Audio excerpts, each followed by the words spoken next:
Bayo Onanuga, special advisor to Tinubu on information and strategy, is under fire for endorsing Aliko Dangote, president of Dangote Group. How? Endorse how? On Tuesday, he posted a blue badge report of an interview with the president of Dangote Group, Aliko Dangote, advising the federal government that this is the right time to remove fuel subsidies completely. Dangote, whose 650,000 barrel per day Dangote petroleum refinery has started supplying petrol, boasted that fuel production at the refinery would help Nigeria save money.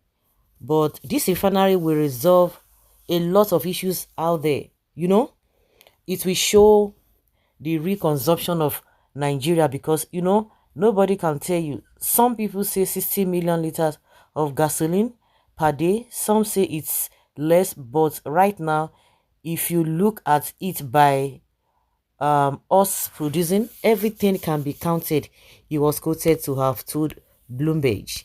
It was a shocking post to read on Onanuga's handle, considering the fact that the federal government had repeatedly denied paying any fuel subsidy since May 2023, when President Tinubu announced the end of subsidy.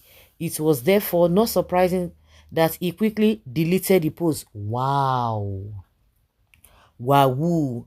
Sources disclosed that Onanuga had to delete the post because of the embarrassment he caused the president, who doubles as the Minister of Petroleum Resources. Onanuga himself had said in a statement on Tuesday that the federal government did not lie about the subsidy removal, further making his post on Dangote interview more ridiculous.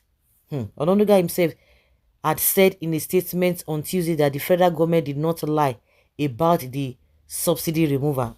Onanuga said the government has been faithful to its policy and it was no longer going to pay fuel subsidies since the deregulation of the sector in May 1st last year.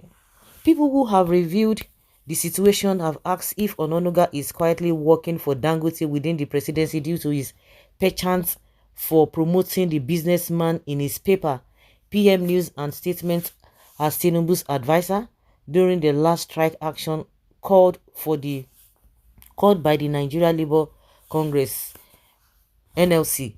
Onanuga issued a controversial statement that was meant to reply the UK's Labour Party on alleged human rights abuses in Nigeria, but ended up promoting Dangote's business ingenuity.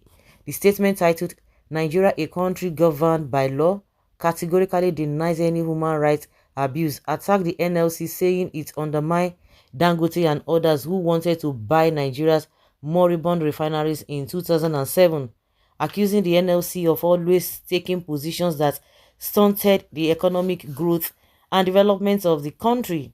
Onanuga said the labor union frustrated the sale of the Port Harcourt refinery to Dangote. Further checks on Onanuga's social media activity show that the president's aide has been actively promoting the recent actions and statements of Dangote through his Twitter accounts. Over the past year, Onanuga's series of tweets has placed him as a proponent of Dangote's vision.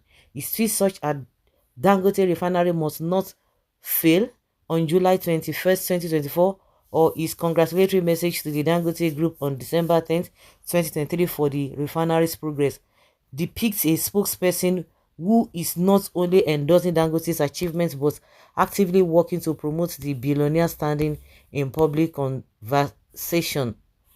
In one of his tweets on May 2nd or 22nd, 2023, Onanuga recounted how Dangote's refinery journey began over a decade ago despite being labeled a foolish man for his decision to invest billions of dollars in the project.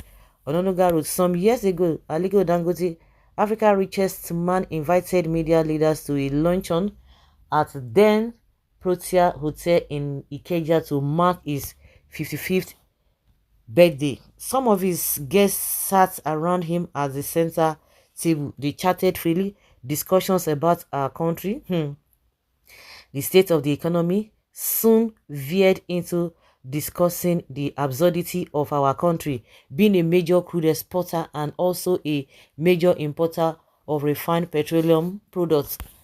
Wow. Our challenges. Yeah, our colleagues from a major business paper said the local conditions were unfavorable to any investor who wanted to build a refinery. He then made a remark that I believe he would live to regrets. Only a foolish man will build a refinery in Nigeria. Aliko, who had listened to all our business and political pontifications, interjected, I am that foolish man. A pin drop silence enveloped the table as he dropped the unexpected news. My company has just decided to build a refinery in the country, but we are doing it big. Those were his exact words as the multi-dollar billionaire told us he was willing to spend close to $9 billion on the project. Unfortunate thing here is that they will continue to make mistakes and Nigerians will continue to see the mistakes, but nothing will be done. Nothing will be done. Tomorrow they will come out and tell you that oh, that was not what he meant. Now that Dangote has eventually built the refinery, it will not even rest, as other factors will be infringing on its original idea.